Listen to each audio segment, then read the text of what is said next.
Hello friends, welcome back. So last video में हमने review किया था एनटीपीसी ग्रीन एनर्जी की आईपीओ को और हमने देखा था कि हमें उसमें अप्लाई करना चाहिए या नहीं। वहाँ पे हमने डिस्कस किया था कि हमें सब्सक्रिप्शन स्टेटस देखना पड़ेगा and then we will decide. तो कल लास्ट डे है आईपीओ में अप्लाई करने का, इसलिए आज हम सब्सक्रिप्शन स्टेटस चेक करते हैं। क्यूआईबी ने 0.79 टाइम्स, आप देखिए यहाँ पे सब्सक्रिप्शन हो चुका है। एनआईआई 0.36। ये आपका जो रिटेल है, रिटेल कैटेगरी में ओवर सब्सक्रिप्शन है 2.53 टाइम्स, और एम्प्लॉय कैटेगरी भी अभी पूरा फिल नहीं हुआ है। रीज़न क्या है? सब्सक्रिप्शन अभी हमें कल रिटेल में हमें थोड़ा सब्सक्रिप्शन और देखने को मिलेगा क्योंकि कल लास्ट डे है और ज़्यादातर लोग ये आईपीओ में लास्ट डे के लिए वेट कर रहे हैं।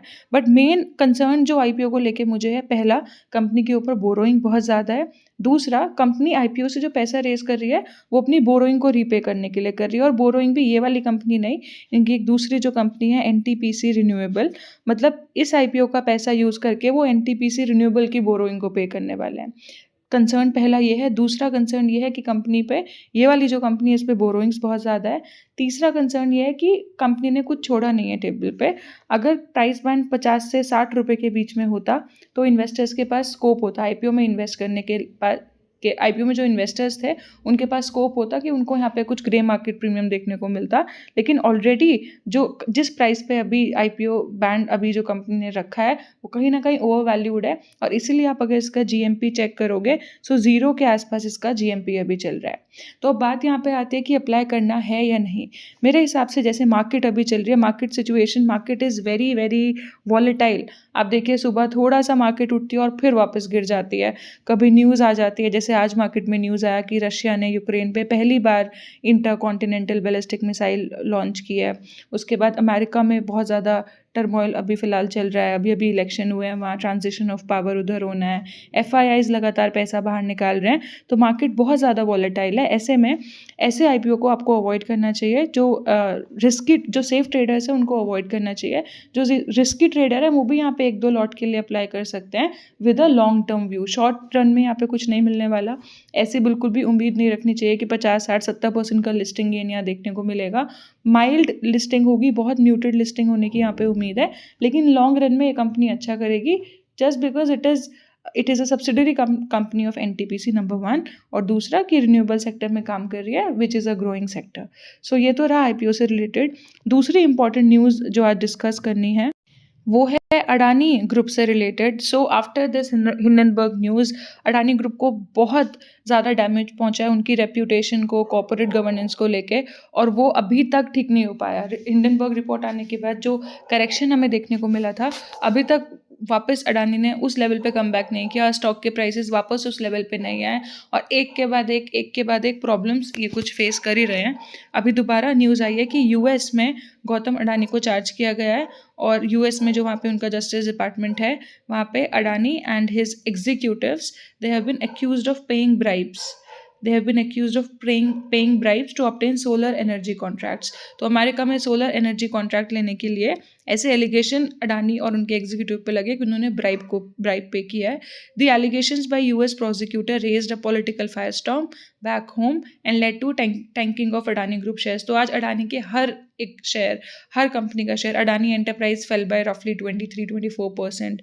उससे अलग आपका Adani Wilmar, ATGL, Adani green, हर एक शेयर जो था, बहुत सीवियर करेक्शन आज हमें देखने को मिला। So Adani group faces $265 million bribery allegation by US prosecutors. Obviously Adani group जो है वो चार्जेस को उसने रिफ्यूट किया, उन्होंने बोला एलिगेशंस बेसलेस है, बट अभी आपको ध्यान रखना है सिर्फ एलिगेशन लगे हैं, they have not been convicted. Okay, तो अभी कन्विक्शन नहीं हुआ है, सिर्फ एलिगेशन है। और ये न्यूज़ आने के बाद अडानी ग्रुप शेयर्स प्लमेटेड और investors lost over 2.60 lakh crore. ठीक है, अब पहले क्या बात थी, Hindenburg was a research company, तो वो अगर ऐसी कोई रिपोर्ट निकाल रही थी तो एक बार को फिर भी समझा जा सकता है, लेकिन यूएस जस्टिस डिपार्टमेंट अगर ये चीज़ बोल रहा है और वहाँ पे एक तरीके से चार्जशीट फाइल हुई है, तो ये बहुत बड़े लेवल पे अभी बात जा चुकी है, और उसका इम्पैक्ट आज हमें शेयर्स में देखने को भी मिला। बहुत सीवियर लॉसेज आज लोगों को हुए हैं जिनके पास भी अडानी के शेयर्स थे। अब देखने की बात यह है यहाँ से अडानी ग्रुप कैसे इससे बाहर निकल के आएगा। शेयर को अभी हम टेक्निकली एनालाइज नहीं कर रहे, 1-2 दिन और देखते हैं, उसके बाद देखेंगे चार्ट पे कि क्या हमें कोई रिवर्सल का ट्रेड मिलेगा या नहीं मिलेगा। But these allegations they are pretty serious this time, और कंपनी की जो इमेज पे डेंट पड़ा है, यहाँ से इसको रिकवर करना बहुत मुश्किल होने वाला है। 1-2 दिन में देखते हैं कैसे डस्ट सेटल होती है, and thereafter we are going to technically analyse the chart of Adani group के सभी शेयर्स के। सो ये न्यूज़ आपके लिए इंपॉर्टेंट थी। अब बात करते हैं एक ऐसे स्टॉक की जिसका चार्ट ठीक लग रहा है। मार्केट अभी ना बहुत ज़्यादा वॉलेटाइल है, तो कोई भी स्टॉक में अगर आप अपना पोजीशन अभी बना रहे हो, सो अपनी पोजीशन साइजिंग का आप ज़रूर ध्यान रखो। इतना स्कोप ज़रूर छोड़ो कि अगर स्टॉक वहाँ से करेक्ट हो रहा है तो आपके पास एवरेज करने के लिए कैपिटल ज़रूर बचना चाहिए। बात कर रहे हैं जिस स्टॉक की, वो है कल्याण ज्वेलर्स। कल्याण ज्वेलर्स आप देख सकते हैं, ये जो लेवल है 530 का, इसका एक इंपॉर्टेंट सपोर्ट लेवल था।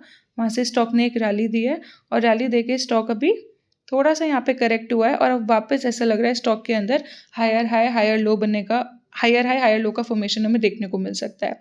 टेक्निकली अगर हम इसको देखें तो ये यहाँ पे सॉर्ट ऑफ ये डब्ल्यू पैटर्न बन रहा है, जिसको हम डबल बॉटम पैटर्न भी बोलते हैं। और यहाँ पे आप देखिए टेक्निकली ये लेवल हमारा, ये पैटर्न हमारा कैसे होगा, जैसे ही ये जो सॉर्ट ऑफ नेक लाइन बन रही है, ये जो लेवल है 710 711 का, जैसे इस लेवल का ब्रेकआउट होगा, ये नेक लाइन का ब्रेकआउट यहाँ पे होगा, और स्टॉक फिर से हमें इस ये जो आपका डब्ल्यू पैटर्न का फॉर्मेशन है ये करता हुआ दिखेगा। डब्ल्यू का फॉर्मेशन करने के लिए आपका जो स्टॉक है it should go till here, यहाँ तक मुझे लगता है स्टॉक को जाना चाहिए। और स्टॉक अगर करंट लेवल यानी कि 711 से 758 तक यहाँ पे जाता है, तो ये छोटा सा स्विंग का अपॉर्चुनिटी हमें मिल सकता है, और यहाँ पे हमें इजीली 6 से 7% रिटर्न शॉर्ट रन में देखने को मिल सकता है। लेकिन मार्केट बहुत वॉलेटाइल है, तो बहुत इंपॉर्टेंट है कि आप पूरा का पूरा पैसा अपना एक ही स्टॉक में ना लगाएं, पोजीशन साइजिंग का ध्यान रखें, और हमेशा अपने पास पैसा रखें ऐसी मार्केट में कि अगर आपका ट्रेड आपके फेवर में नहीं जाता और आपका कन्विक्शन हाई है, तो आप स्टॉक को एवरेज करने का पैसा अपने पास ज़रूर रखें। मेरा स्टॉक के अंदर स्टॉप लॉस रहेगा 648, 648 से 650 का जो जोन है ये मेरा स्टॉप लॉस रहेगा।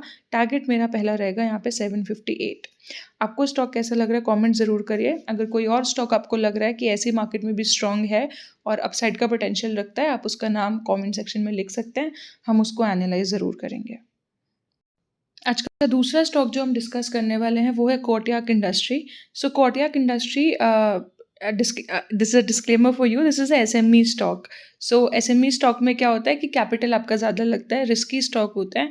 These are basically small and medium enterprises, छोटी कंपनीज ये हैं, और यहाँ पे रिस्क बहुत ज़्यादा होता है क्योंकि कंपनीज छोटी हैं, और यहाँ पे आपका मिनिमम कुछ लॉट का हिसाब होता है। तो इसका हम चेक करेंगे कितने का है। आई थिंक 1 लाख कुछ का इसका आपका मिनिमम आपको स्टॉक में लगाने पड़ेंगे अगर आप इसमें अपना ट्रेड की पोजीशन बनाना चाहते हैं। सो ये स्टॉक को अगर हम टेक्निकली एनालाइज करें तो ये देखिए पूरा इसने अपना राउंडिंग बॉटम अच्छे से कंप्लीट किया। 851 पे राउंडिंग बॉटम का ब्रेकआउट दिया, और ब्रेकआउट देने के बाद स्टॉक ने ऑलरेडी हमें एक अच्छा खासा रनअप दिया। 851 से स्टॉक ने जो हाई लगाया वो लगाया 1570 के आसपास, ठीक है। हाई लगाने के बाद स्टॉक ने वापस बहुत सुंदर तरीके से अपने इस लेवल को रीटेस्ट किया। रीटेस्ट करके थोड़े टाइम स्टॉक इस लेवल पे कंसोलिडेट किया, and now it looks like the stock is finally ready to go up. और स्टॉक अपना ये वाला राउंडिंग बॉटम अभी सपोर्ट बना के ये राउंडिंग बॉटम स्टॉक अपना वापस कंप्लीट करेगा, और ये वापस कंप्लीट करेगा तो स्टॉक यहाँ से फिर से आपको वापस 1500 1570 1600 के लेवल्स तक जाता हुआ दिख सकता है। अगर स्टॉक वो लेवल्स वापस रिक्लेम करता है तो यहाँ पे हमारा रिटर्न बन के आता है 45% के आसपास, विच is a good return. But remember, बहुत रिस्की स्टॉक है, एसएमई कैटेगरी का ये स्टॉक है, और यहाँ पे मिनिमम इन्वेस्टमेंट आपका कुछ लाख्स में होने वाला है। एक बार चेक करते हैं। So this is the stock I was talking about, Kotak industry. अभी इसका प्राइस चल रहा है 1087, और एसएमई कैटेगरी के स्टॉक में आपको मिनिमम 100 क्वांटिटी यहाँ पे इस स्टॉक के अंदर लेनी पड़ेगी, तो आपका अमाउंट जो इन्वेस्टेड है वो बनता है 1,08,780 रुपये। मिनिमम आपको इतना इन्वेस्ट करना पड़ेगा। इसीलिए एसएमई कैटेगरी के स्टॉक बहुत ज़्यादा रिस्की होते हैं, क्योंकि एक तो छोटी कंपनी है और दूसरा मिनिमम कैपिटल इन्वेस्टमेंट उसमें जनरली लैक्स में ही होता है। तो इसीलिए स्टॉक में इन्वेस्ट करने से पहले, किसी भी स्टॉक में इन्वेस्ट करने से पहले अपना खुद का रिसर्च करिए, क्योंकि पैसा आपका है, कैपिटल आपका है। खुद आप चार्ट को स्टडी करिए, फंडामेंटली उसको एनालाइज करिए। हम यहाँ पे जो भी स्टॉक डिस्कस करते हैं those are purely for educational purpose, for research purpose. अपना खुद का एनालिसिस करके ही आप किसी स्टॉक में इन्वेस्ट करिए। आज के वीडियो में इतना ही। Thank you, bye for now.